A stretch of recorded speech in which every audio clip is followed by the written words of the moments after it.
Hello, my name's Peter O'Brien and I'm Director of Murray-Darling Basin Futures. Today I'm talking with Raechel Johns, a lecturer in marketing at the University of Canberra and leader of a project that's examining community change and the impact of social media in the Murray-Darling Basin. Raechel, hello. Can you tell me how much use is made of social media in the basin? It's hard to get exact data on how rural users are using social media, but we do know that rural communities are using it. We know that, for example, Facebook use is higher than the use of Twitter. We also know that urban users are using it more frequently, particularly with something like Twitter, than, say, Facebook. We don't know the exact reasons for that, but we do know that rural users are more likely to add people they already know and communities that they already know, rather than using it as a networking device that some of the urban users are doing. What's the key research question that you're trying to answer with this work?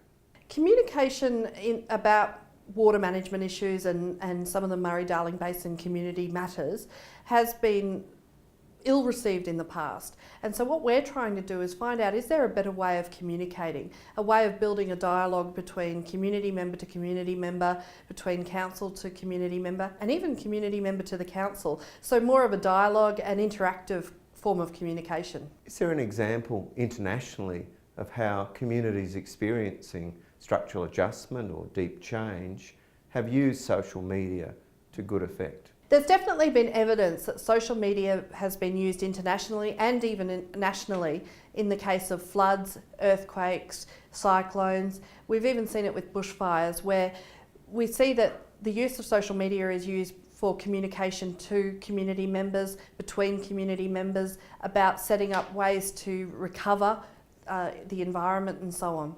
And now we're seeing it with water management in terms of use of an app, in terms of communicating, and that's what we're looking at, is this communication between community members. How will your research make a difference to rural communities and to decision makers?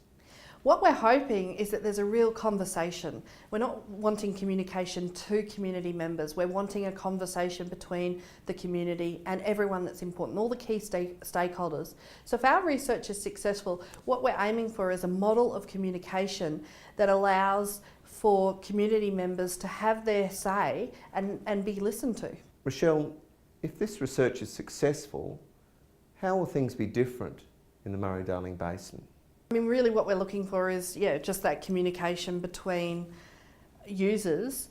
So rather than moving from the old community hall type of approach where someone, MCs the conversation and actually discusses the matters that they think are important, what we want is a conversation where people from the community get to feed back and actually have this ongoing conversation that isn't restricted by time, by distance, by the ability to get to that council meeting or that community hall meeting.